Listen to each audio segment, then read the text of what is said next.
Hello बच्चों, कैसे हैं आप सभी। जैसे कि आपको कल हमने केमिस्ट्री का डेमो क्लास दिया था, ठीक है। इनऑर्गेनिक केमिस्ट्री में हमने उसके बाद इनऑर्गेनिक था, लेकिन हमने ऑर्गेनिक केमिस्ट्री का अपवाह सिद्धांत थोड़ा सा बताया था, क्योंकि इनऑर्गेनिक में जो है किसी भी आप चैप्टर में केमिस्ट्री में स्टार्ट करेंगे तो वहाँ सबसे पहले आपको जो है अपवाह सिद्धांत की ज़रूरत उसमें पड़ रही थी, ठीक है। तो फिजिक्स भी जैसा कि आपके इस ब्लास्टर बैच में मैं ही पढ़ाने वाला हूँ, तो फिजिक्स का भी आज आपको एक डेमो छोटा सा देने वाला हूँ। जैसे आपके फिजिक्स का पहला चैप्टर है आपका क्लास 12 के फिजिक्स का अध्याय 1 वैद्युत आवेश एवं क्षेत्र। पहला चैप्टर आपका कौन सा है? वैद्युत आवेश एवं क्षेत्र, ठीक है ना। तो देखिए, वैद्युत आवेश ये आपका जो है इलेक्ट्रिक चार्ज है, ठीक है। और जैसे क्लास 10th का, 12th का, 11th का और 9th का कोई सा भी बच्चा हो, ठीक है, वो जो ये वाला चैप्टर है ना वैद्युत का, वो वैद्युत चैप्टर को पढ़ सकता है, ठीक है। सबसे पहले इसमें जो बात की जा रही है वो वैद्युत आवेश की बात की जा रही है। किसकी बात की जा रही है? वैद्युत आवेश की। वैद्युत आवेश है क्या? देखिए, जो वैद्युत आवेश होता है ना, ये क्या होता है? क्यू होता है। क्या होता है? क्यू होता है। क्यू को क्या कहते हैं? वैद्युत आवेश, ठीक है। वैद्युत आवेश को किससे दिखाया जाता है? क्यू से दिखाया जाता है, ठीक है। ये क्यू से दिखाया जाता है और इसका जो फार्मूला होता है Q इक्वल टू होता है आई टी। क्या होता है? Q equal to I T, जहाँ आई क्या है? आई आपकी क्या है? वैद्युत धारा है। क्या है? वैद्युत धारा। आई आपकी वैद्युत धारा है और टी क्या है? आपका समय है या टाइम है। टी क्या है?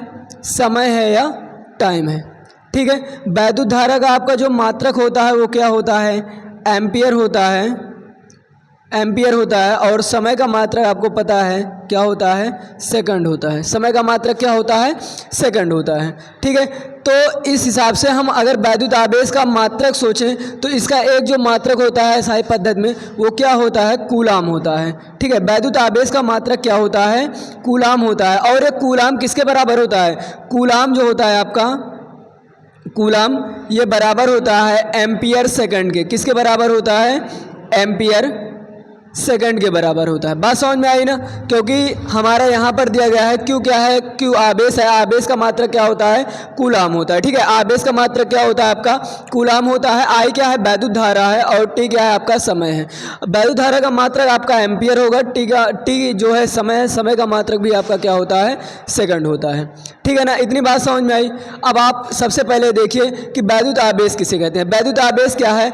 तो वैद्युत आवेश हम डायरेक्टली सीधे साधे ऐसे बोल सकते हैं कि वैद्युत धारा एवं समय के गुणनफल को। देखिए, हमारा जो Q है ना, ये Q जो होता है ये किसके होता है? I और T के गुणनफल के बराबर होता है, ठीक है ना।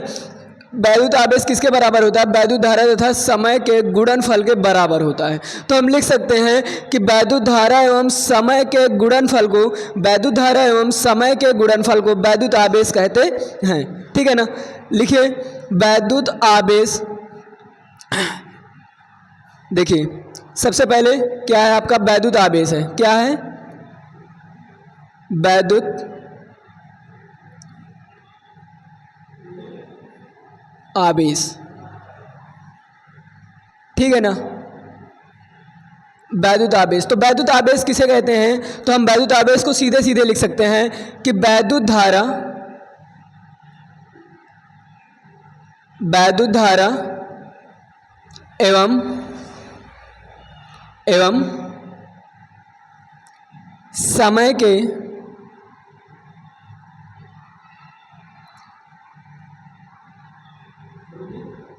गुणनफल को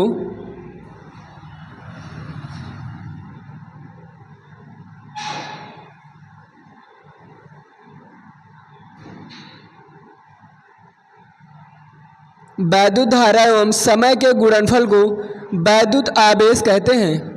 वैद्युत धारा एवं समय के गुणनफल को क्या कहते हैं? वैद्युत आवेश कहते हैं, ठीक है। इतनी बात समझ में आई। क्या होता है? वैद्युत धारा एवं समय के गुणनफल को ही क्या कहेंगे? वैद्युत आवेश कहेंगे, ठीक है। जैसे वैद्युत धारा, देखिए, जो वैद्युत आवेश होता है उसे किससे प्रदर्शित करते हैं? Q से। किससे प्रदर्शित करते हैं? Q से। ये किसके बराबर होगा? वैद्युत धारा एवं समय के गुणनफल के। ध्यान दीजिएगा, वैद्युत धारा एवं समय के किसके बराबर होगा? गुणनफल के, मतलब I इंटू टी। इतनी बात समझ में आई। वैद्युत धारा किसके, वैद्युत आवेश किसके बराबर होता है? तो वैद्युत धारा एवं समय के गुणनफल के बराबर होता है, ठीक है ना। अब इसका मात्रक हम समझेंगे, तो मात्रक में आप लिख लीजिए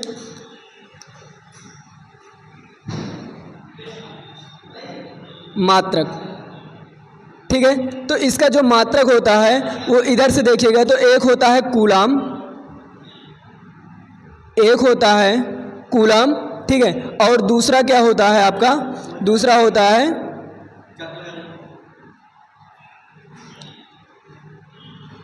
एम्पियर सेकंड। क्या होता है, एम्पियर सेकंड, ठीक है ना। पहला मात्रक आपका क्या होगा, कूलाम होगा, और दूसरा मात्रक क्या होगा, एम्पियर सेकंड होगा, ठीक है ना। अब आगे हम बात करेंगे वैद्युत धारा की। देखिए इसमें किसका नाम आया है, वैद्युत धारा का नाम आया है, तो फिर हम किसकी बात करेंगे अब, वैद्युत धारा की। तो वैद्युत धारा क्या है, वैद्युत धारा, ठीक है ना। वैद्युत धारा क्या है, तो वैद्युत धारा देखिए अगर इधर Q equal to I T है, Q इक्वल टू क्या है, आई टी, जैसे हमको पता है Q इक्वल टू क्या है, आई टी है। अगर हम I की वैल्यू निकालेंगे तो इधर T किस में है, गुणा में है, और इधर आएगा तो भाग में हो जाएगा, बटे में हो जाएगा, या अपान में हो जाएगा। तो Q बाई टी, I किसके बराबर होता है, Q और T के अनुपात के बराबर होता है। समझ में आया। वैद्युत आवेश और समय के अनुपात को वैद्युत धारा कहते हैं। बात समझ में आ रही है। वैद्युत आवेश एवं समय के अनुपात को वैद्युत धारा कहते हैं। तो हम इसमें लिख सकते हैं वैद्युत आवेश, वैद्युत आवेश एवं समय के अनुपात को, वैद्युत आवेश एवं समय के अनुपात को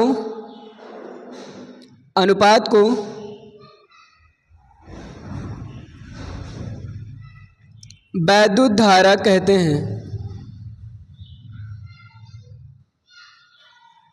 वैद्युत धारा कहते हैं।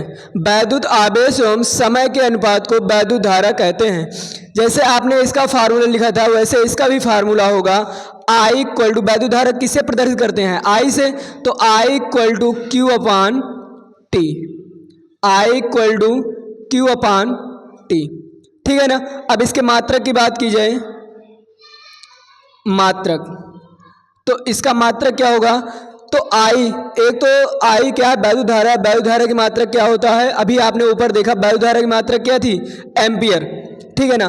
तो आप वैद्युत धारा की एक बार मात्रक लिखिए, एम्पियर।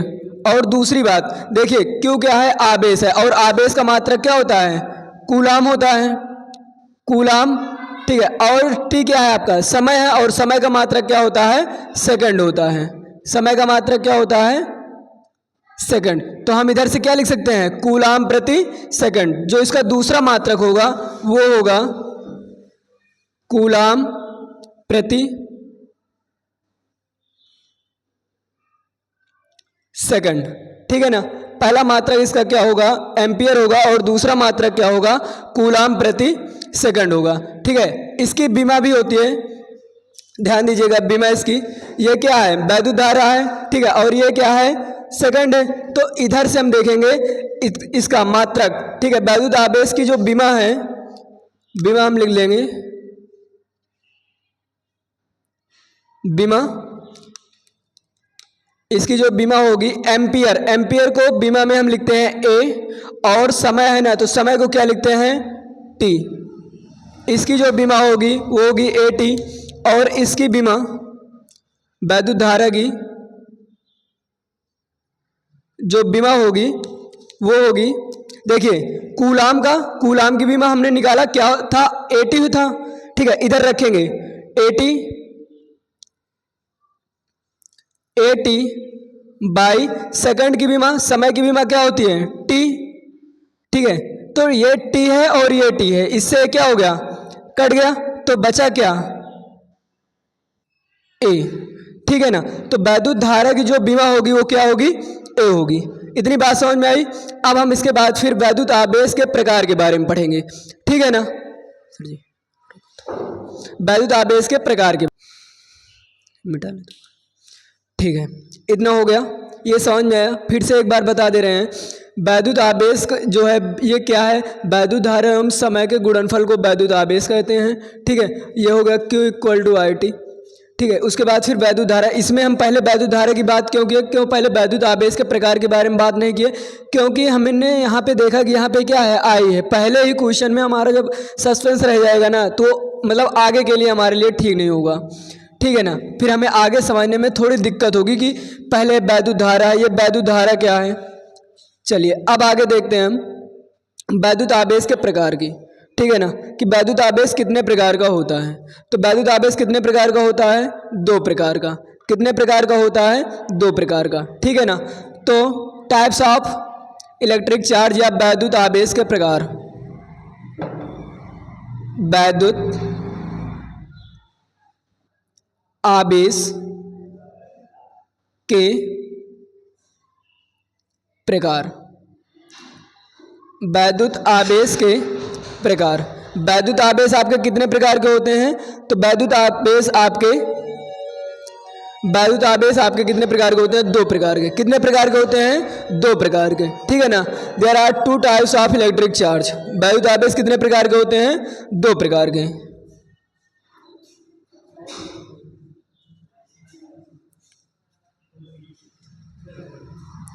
वैद्युत आवेश 2 प्रकार के होते हैं। कितने प्रकार के होते हैं, 2 प्रकार के। वैद्युत आवेश 2 प्रकार के होते हैं। जो पहला है उसको कहते हैं धनावेश, पॉजिटिव चार्ज, धनावेश। और जो दूसरा है उसको बोलते हैं ऋणावेश, ऋणावेश या निगेटिव चार्ज, ठीक है ना।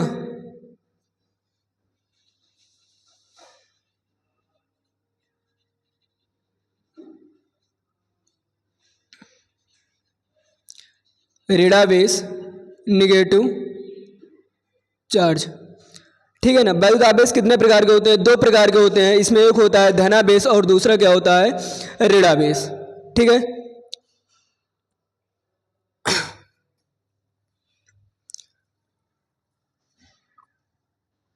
वैद्युत आवेश का जो दूसरा फार्मूला होता है वो होता है Q=NE, जिसमें आप इलेक्ट्रॉन, प्रोटॉन और न्यूट्रॉन की गणना करते हैं।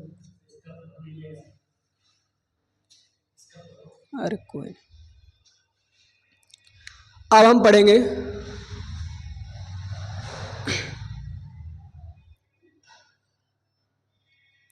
कूलाम का नियम। कूलाम का नियम, कूलाम का नियम क्या है, तो ध्यान दीजिएगा।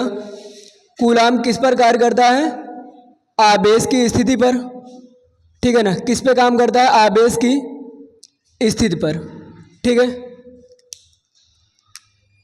एक आवेश होता है Q1, दूसरा आवेश होता है Q2। इसके बीच की जो दूरी होती है वो होती है R, ठीक है ना। इसके बीच की दूरी क्या होगी, R होगी। अब आगे देखते हैं ये क्या है, 2 स्थिर बिंदु आवेशों के बीच लगने वाला आकर्षण या प्रतिकर्षण बल। इसके बीच में क्या काम करता है, फोर्स काम करता है, एक बल काम करता है, ठीक है ना।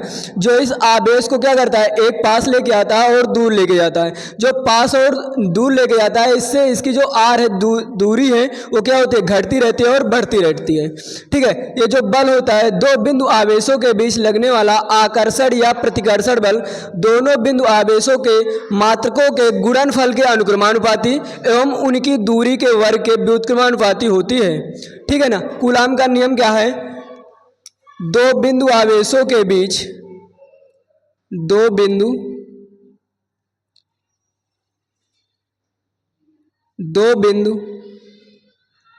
आवेशों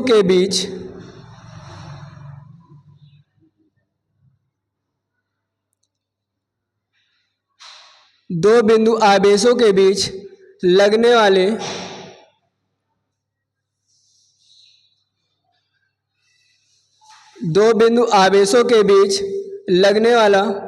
आकर्षण या प्रतिकर्षण बल, 2 बिंदु आवेशों के बीच लगने वाला आकर्षण या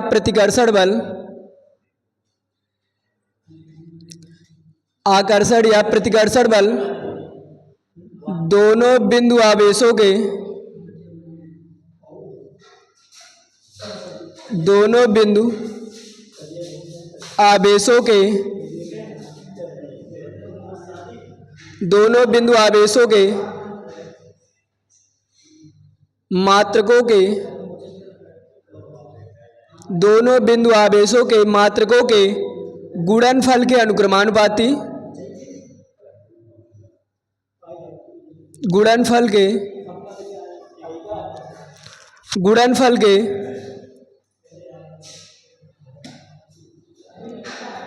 अनुक्रमानुपाती एवं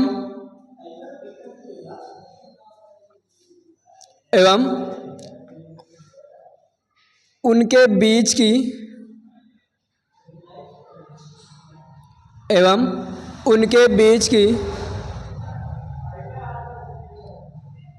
दूरी के वर्ग के व्युत्क्रमानुपाती होता है।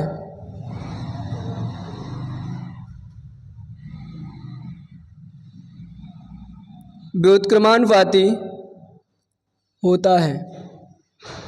देखिए, दो बिंदु आवेशों के बीच लगने वाला आकर्षण या प्रतिकर्षण बल दोनों बिंदु आवेशों के मात्रकों के गुणनफल के अनुक्रमानुपाती एवं उनके बीच की दूरी के वर्ग के व्युत्क्रमानुपाती होता है। क्या चीज अनुक्रमानुपाती और व्युत्क्रमानुपाती होता है? क्या होता है? वो बल होता है, आकर्षण या प्रतिकर्षण बल होता है। ठीक है ना। तो हम इसके अनुसार पढ़ेंगे। ठीक है, गणितीय ये तो हमारा हो गया। जैसे आपका क्वेश्चन में आता है कूलाम का नियम लिखिए, तो आप केवल इतना नियम लिखिएगा। ठीक है, 2 नंबर में अगर पूछेगा कूलाम का नियम लिखिए, तो आप केवल इतना नियम लिख दीजिएगा, चाहे वो 10 में बच्चा हो या 12 में बच्चा हो। समझ में आ रही है बात को? अगर आप 10 या 12 में हैं और आपको केवल इतना बोला गया कि कूलाम का नियम लिखिए, तब आप कूलाम का ये नियम लिख देना। ठीक है, अगर उन्होंने कहा कि कूलाम के नियम का निरूपण कीजिए या कूलाम के नियम का निगमन कीजिए, कूलाम के नियम की सहायता से वैद्युत बल की गणना कीजिए, तब आप क्या करेंगे? वो आपका क्वेश्चन होता है 4 या 5 नंबर का। तब आप उसमें क्या करेंगे? आप इसका पूरा निगमन करेंगे। क्या करेंगे? निगमन करेंगे। ठीक है, गणितीय रूप या निगमन।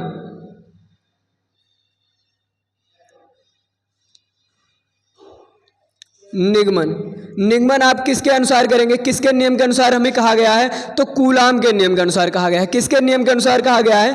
तो कूलाम के नियम के अनुसार। तो हम सबसे पहले लिखेंगे कूलाम के नियमानुसार। किसके नियमानुसार? कूलाम के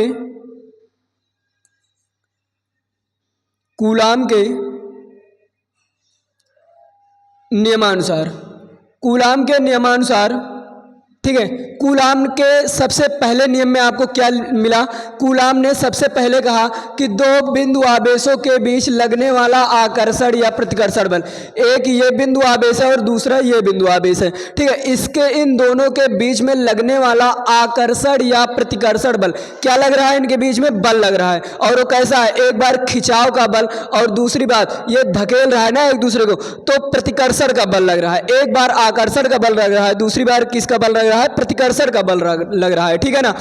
तो क्या होगा? दोनों बिंदु आवेशों के बीच लगने वाला आकर्षण या प्रतिकर्षण बल कौन सा बल है? आकर्षण या प्रतिकर्षण बल है। और बल को किससे दिखाते हैं? एफ से दिखाते हैं, कैपिटल एफ से। तो एफ आकर्षण या प्रतिकर्षण बल दोनों बिंदु आवेशों के मात्रकों के गुणनफल, दोनों बिंदु आवेशों के मात्रकों के गुणनफल मतलब क्या है?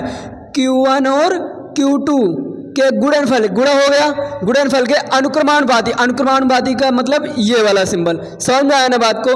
कि पहले शर्त के अनुसार क्या है इनके कि ये जो बल है ये क्या है? Q1 और Q2 क्या है? इनके जो दोनों बिंदु आवेशों के बीच जो बल लग रहा है ये क्या हो रहा है कि दोनों बिंदु आवेशों के मात्रकों के गुणनफल के अनुक्रमानुपाती। ये पहले शर्तानुसार हो गया। ठीक है, किसके शर्तानुसार हो गया? प्रथम शर्तानुसार हो गया। प्रथम शर्तानुसार। बात समझ में आ रही है? कहाँ तक हमने बात किया? हमने कहाँ तक बात किया? यहाँ तक, अनुक्रमानुपाती एवं उनके बीच की दूरी के वर्ग के व्युत्क्रमानुपाती होता है। क्या उनके दूरी के वर्ग के व्युत्क्रमानुपाती होता है भैया बल, क्या होता है बल। तो इनका जो दूसरा वाला मेथड है F is universally proportional to, मतलब व्युत्क्रमानुपाती, F इज व्युत्क्रमानुपाती किसके किसके है, तो उनकी दूरी के वर्ग के। ये दूरी को किससे दिखाए हैं हम यहाँ पे r से दिखाए हैं, तो इसके क्या होगा वर्ग के क्या होगा, ये व्युत्क्रमानुपाती होगा। इसको हम क्या मान लेंगे इक्वेशन नंबर सेकंड। ये किस शर्त के अनुसार आया है, तो द्वितीय शर्तानुसार या द्वितीय नियमानुसार। बात समझ में आ रही है, द्वितीय शर्तानुसार, द्वितीय शर्तानुसार। इतनी बात समझ में आई। अब देखिए ध्यान से, समीकरण 1 और समीकरण 2 की हम क्या कर लेंगे तुलना कर लेंगे, कंपेयर कर लेंगे। समीकरण 1 और समीकरण 2 की तुलना कर लेंगे, ठीक है ना। समीकरण 1 व 2 की तुलना करने पर, चलिए तुलना कीजिए, तुलना करने पर। अच्छा, तुलना करने में क्या होता है कि अगर किसी साइड का, अगर बराबर के इस तरफ या उस तरफ कोई भी वर्ड अगर 2 बार आता, कोई भी शब्द अगर 2 बार आता, कोई भी अंक अगर 2 बार आता है, तो हम उसको क्या करते हैं 1 बार ही लिखते हैं। यही हमारा कंपैरिजन होता है, यही हमारा तुलना होता है। अब इधर देखिए F कितनी बार आया है, कितनी बार आया है 2 बार, तो कितनी बार लिखेंगे हम 1 बार लिखेंगे। कितनी बार लिखेंगे 1 बार। तो आप लिख दीजिए F इज प्रपोर्शनल टू किसके, Q1 Q2 ऊपर है, जो ऊपर है उसको ऊपर लिखेंगे और जो नीचे है उसको नीचे लिख देंगे, ठीक है ना। तो Q1 Q2 by R square. इतनी बात समझ में आई। ये क्या होगा आपका इक्वेशन नंबर 3, ठीक है ना। क्या हो गया आपका इक्वेशन नंबर 3 हो गया। अब इधर देखिए, जब हमको, इसको अभी 3 मत मानिए, इधर देखिए हमको पता है कि जब कहीं पर भी प्रपोर्शनल टू का साइन हटता है, किसका साइन हटता है प्रपोर्शनल टू का साइन हटता है, तो बराबर आता है, लेकिन इसके साथ में एक नियतांक जुड़ता है। क्या जुड़ता है नियतांक, एक कांस्टेंट वैल्यू जुड़ता है जिसे हम K मानते हैं। क्या मानते हैं K मानते हैं, Q1 Q2 upon R square, ठीक है ना। अब इसको मानेंगे इक्वेशन नंबर 3, क्या मानेंगे इक्वेशन नंबर 3। इतनी बात समझ में आई। ये K कहाँ से आया, जब आप प्रपोर्शनल टू का, जब अनुक्रमानुपाती का साइन हटा तो यहाँ पे बराबर आया और उसके साथ में क्या आता है K आता है, क्योंकि कोई भी साइन हम अपने आप से नहीं हटा सकते हैं, ठीक है ना। तो ये आ गया हमारा एक नियतांक, ये आपका एक फार्मूला बन गया, ठीक है ना। आपका एक फार्मूला ये बन गया। लेकिन ये जो K है ना, ये क्या है कांस्टेंट वैल्यू है। कौन सी वैल्यू है कांस्टेंट वैल्यू है। तो हमें पता है कि ये जो K है ना वो वैद्युशीलता है। क्या है K वैद्युशीलता है। अगर K वैद्युशीलता है, निर्वात या वायु की वैद्युशीलता है, हम यहाँ पे लिख सकते हैं जहाँ K निर्वात या वायु की वैद्युशीलता है,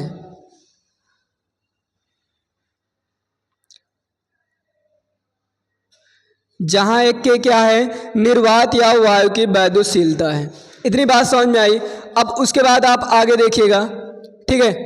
आगे क्या है, ये जो K है ना, K के जगह पे हम लिख सकते हैं K इक्वल टू होता है 1/4 पाई एप्सिलॉन नॉट K, ठीक है ना।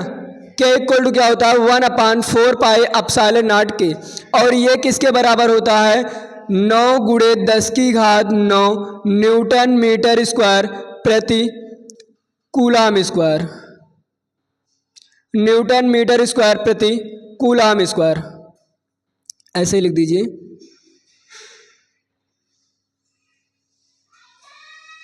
प्रति कूलाम स्क्वायर। क्या होता है न्यूटन मीटर स्क्वायर प्रति कूलाम स्क्वायर, ठीक है। तो ये K क्या है परावैद्युतांक है, ठीक है, निर्वात या वायु की वैद्युशीलता है, और ये किसके बराबर होता है 1/4 पाई एप्सिलॉन नॉट के बराबर होता है, और इसका जो आंकिक मान होता है वो होता है 9 गुणे 10 की घात 9 न्यूटन मीटर स्क्वायर प्रति कूलाम स्क्वायर, ठीक है। हम अब ये कौन सा इक्वेशन इसको मान लो इक्वेशन नंबर 4, कौन सा इक्वेशन मान लो इक्वेशन नंबर 4। अब क्या करेंगे समीकरण 4 का मान, समीकरण 4 का मान समीकरण 3 में रखने पर, समीकरण 4 का मान समीकरण 3 में रखने पर। चलिए समीकरण 4 कहाँ है, ये यहाँ है। इस समीकरण 4 का मान किस में रखेंगे, समीकरण 3 में रखेंगे। किसके स्थान पे रखेंगे, के स्थान पे 1/4πε0 के रखेंगे, ठीक है ना। इसको उठा के रख दीजिए, ये हो जाएगा F इक्वल टू 1/4πε0 के into Q1 Q2 upon R square, ठीक है ना। ये आपका मेन फार्मूला है। बल की गणना हो गई, ठीक है। F equal to 1/4πε0 Q1 Q2 upon R square, ये आपका जो समीकरण 5 आया, ये आपका मेन फार्मूला है। लेकिन यहाँ पे भी हमें जो k है ना, k इक्वल टू क्या करते हैं, 1 करते हैं। k इक्वल टू क्या करते हैं, 1 करते हैं। क्यों, क्योंकि निर्वात या वायु के लिए। किसके लिए, निर्वात या वायु के लिए, क्योंकि जो हमारा परावैद्युतांक है वो उसका मान हमेशा क्या होता है, 1 के बराबर होता है, ठीक है ना। तो ये हट जाएगा, तो क्या आ जाएगा, F equal to 1/4πε0 Q1 Q2 upon R square. इतनी बात समझ में आई। F equal to 1/4πε0 Q1 Q2 upon R square. बात समझ में आई। कौन सा है, समीकरण नंबर 6, समीकरण नंबर 6। तो हम क्या लिख सकते हैं कि जो समीकरण 6 हमें प्राप्त हुआ है वो क्या है, वो कूलाम के नियम के अनुसार वैद्युत बल के सूत्र को प्रदर्शित करता है। हम ऐसा लिख सकते हैं कि प्राप्त समीकरण 6 कूलाम के नियम के अनुसार वैद्युत बल के सूत्र को प्राप्त करता है, या वैद्युत बल के सूत्र को प्रदर्शित करता है। ये बात समझ में आई, ये बात समझ में आई। चलिए ठीक है, यहाँ पे इसका मात्रक जो होगा, इसका मात्रक जो होगा वो क्या होगा, इसका मात्रक जो होगा वो होगा न्यूटन। क्या होगा, न्यूटन। क्यों न्यूटन होगा, क्योंकि वैद्युत बल है और वैद्युत बल का मात्रक क्या होता है, न्यूटन होता है। बात समझ में आई क्या, मिलते हैं। ये रहा आपका डेमो क्लास, ठीक है ना। हाँ डेमो ही था। ये रहा आपका डेमो क्लास, ठीक है। इसमें आपने क्या क्या सीखा आज, आवेश सीखा, वैद्युत धारा आपने सीखा, ठीक है। और उसके बाद आपने क्या सीखा, कूलाम का नियम, जो बहुत ज़्यादा इंपॉर्टेंट है, ठीक है। कूलाम का नियम आपका क्या है, बहुत ज़्यादा इंपॉर्टेंट है, ठीक। इसमें आपने क्या किया, कूलाम के नियम के अनुसार वैद्युत बल के सूत्र को प्राप्त किया। आप अगर बनाना चाहते हो तो नोट्स एक तरफ से बनाते हुए चलिएगा। हम आपके लिए डेली आपके इस बैच पे जो है, जो हमारी बैच चल रही है, हाँ, और आप जो है हमारा टेलीग्राम चैनल भी है, आप जो है एक बार मैसेज करिएगा, कमेंट करिएगा, तो सर आपको इसी में लिंक दे देंगे। आप जो है उस पर जुड़ जाइएगा और आपको सारे नोट्स जो है PDF नोट्स आपको मिलता रहेगा, ठीक है ना। और डिस्क्रिप्शन में इसका जो है PDF मतलब लिंक आपका पड़ी हुई है, उसमें आप जाके ज्वाइन कर लीजिएगा हमारे टेलीग्राम चैनल को। मिलते हैं आपको आपके साथ नए वीडियो के साथ, तब तक के लिए जय हिंद।